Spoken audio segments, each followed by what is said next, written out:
Ibaxé. Ibaxé, Ibaxé.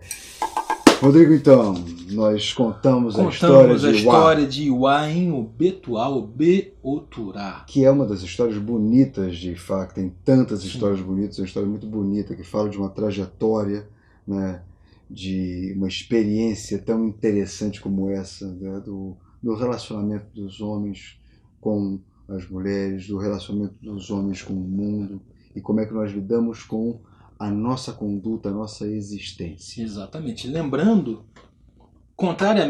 aqui que o Rogério falou uma coisa num outro vídeo muito interessante sobre a questão da busca pelo absoluto nas sociedades ocidentais, não é? Por muitas vezes nas próprias sociedades ocidentais nós utilizamos como paradigma coisas que não estão no mundo. O Platão, que você falou também naquele dia, né? Ele usa como paradigma a ideia que não está no mundo, né? O paradigma que Ifá sempre nos fornece é a agricultura. É o homem com a mão na terra, ciente de que da interação dele, contínua, diária e orientada, baseada no conhecimento que ele tem daquilo dali, ele provém o seu sustento. E sustento significa sobrevivência. Então, ou seja, da relação com a terra, o paradigma que Ifá ensina pra gente é da sua relação com a terra virar o seu sustento em todos os aspectos que você entender essa palavra. O seu alimento espiritual virá da terra. O seu alimento material virá da terra.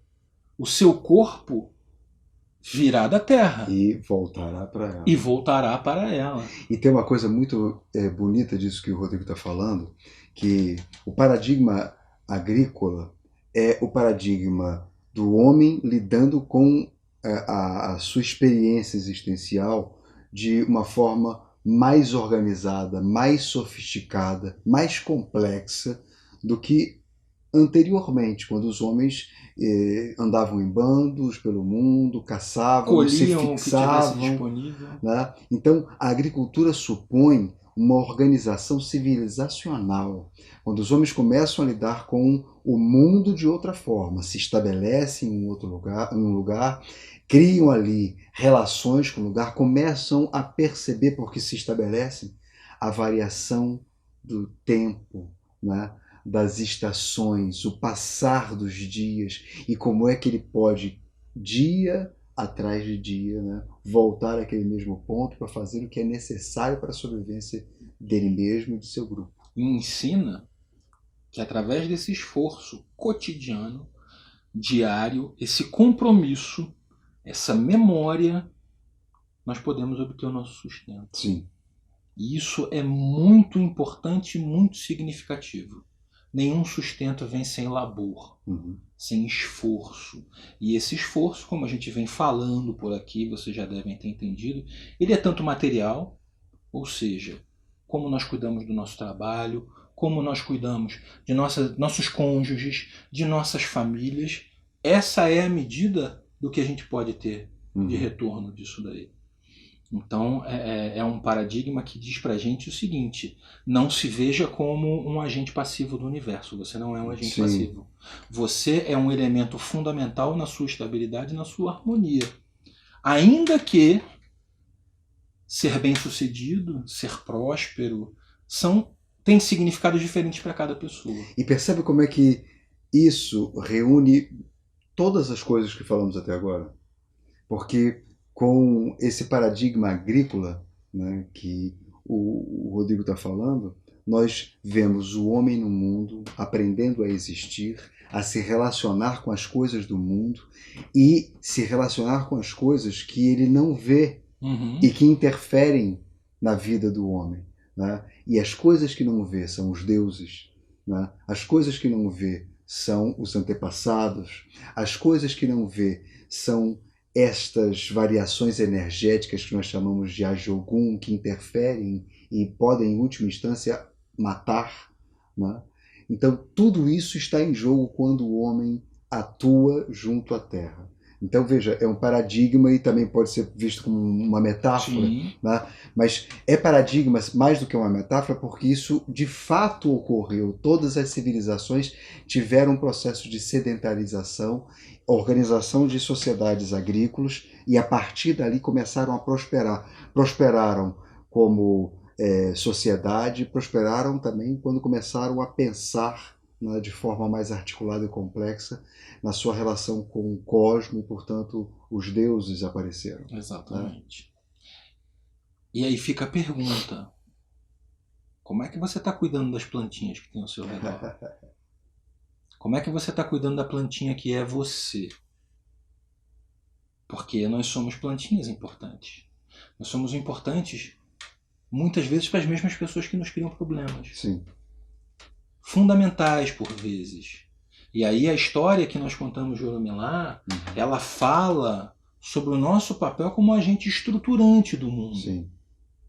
Porque se eu tenho o mesmo olhar para com a minha família que Oromilá teve com o Iuá, eu não entendo o meu papel na minha família. Uhum.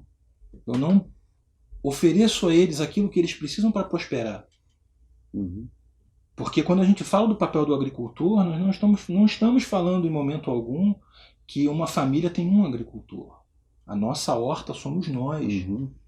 A nossa família é a nossa plantação. Uhum. As pessoas que nós amamos são a nossa plantação. Uhum. E Fá ensina pra gente, nossos filhos são aqueles que nós geramos, mas também são o fruto do nosso trabalho. Uhum.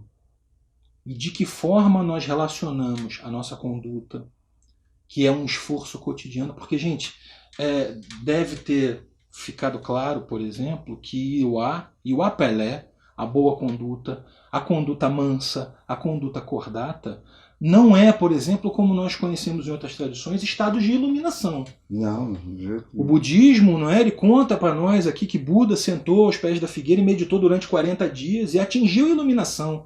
E desde desse momento não deixou a iluminação. E o foge.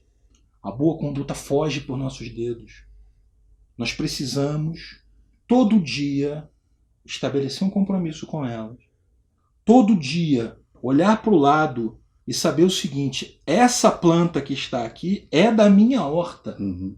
E eu tenho uma responsabilidade com ela. Porque se eu não faço isso, se eu não lembro e se eu não espero o tempo necessário para que a planta nasça, se desenvolva e dê o fruto que eu preciso, eu fico sem. Eu fico carente, eu fico sozinho. E esse não é um mundo em que a gente sobrevive dessa forma. E tem uma coisa muito importante que a gente está falando aqui, é que algumas formas de pensamento sugerem que o nosso encontro com o religioso, o nosso encontro com o mágico, o nosso encontro com os deuses é um encontro fantástico, né? Ele é um encontro extraordinário, ele é um encontro incrível, né?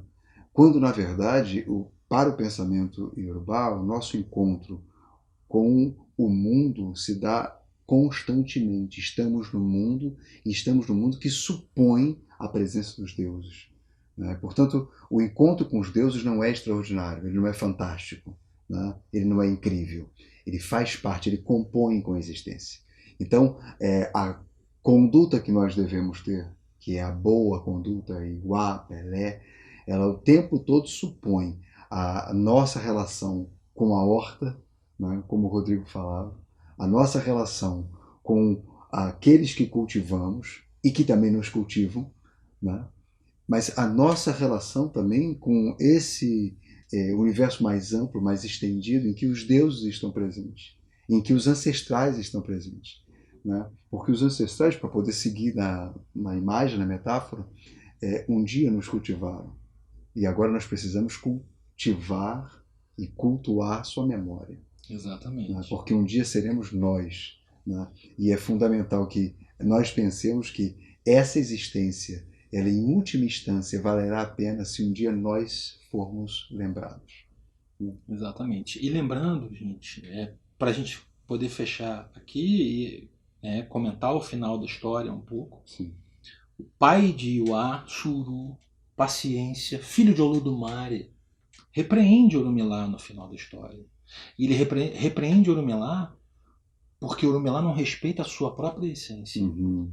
Orumilá é o orixá da sabedoria, da inteligência, do conhecimento. E, portanto, deveria ser aquele que reconheceria, né, os traços, as características próprias de Iwa. Exatamente. É aquele, talvez o único, que não poderia jamais se surpreender por Iwa ser quem ela é.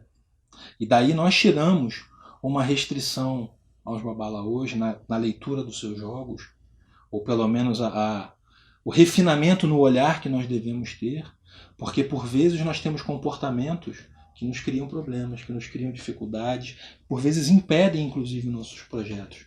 Mas por vezes nós simplesmente manifestamos a nossa forma de ser. Uhum. E ao perceber isso, não podemos condenar as pessoas. Uhum. Porque ao condenar as pessoas, nós estamos cortando a plantinha que elas vêm. E com isso eu não obtenho os frutos que eu preciso e que a planta precisa. Então, Ifá com isso ensina pra gente que nós precisamos sempre olhar para nós mesmos e olhar para o mundo. Não porque o mundo é algo que nós devemos nos importar, mas porque se eu não olho para o mundo, eu sofro. Uhum. Se eu não tenho a consciência de que eu preciso fazer um esforço diário para o meu sustento, eu fico sem o meu sustento. Eu não realizo. Eu perco a minha capacidade de existência, eu perco a minha capacidade de realização. E se estamos no mundo, estamos para realizar os nossos projetos, né? Então, se isso é negado, isso significa dizer que não somos capazes de realizar projetos e, portanto, não somos capazes de fazer essa existência valer a pena. Realizar nosso propósito. Né? Se não temos essa concepção, se não temos esse pensamento, então as coisas realmente não fazem sentido. Né? É isso. Gente, vamos terminar aqui. E nós queríamos dizer uma coisa para todos. É muito importante fazer esses vídeos, essas conversas. Para nós é muito importante, nós precisamos fazer isso, por isso estamos aqui fazendo. Mas é muito provável que nós estejamos vivendo momentos em que isso se tornou fundamental. Já que nós estamos falando sobre o nosso compromisso de estar no mundo, um dos nossos compromissos de estar no mundo é esse, né?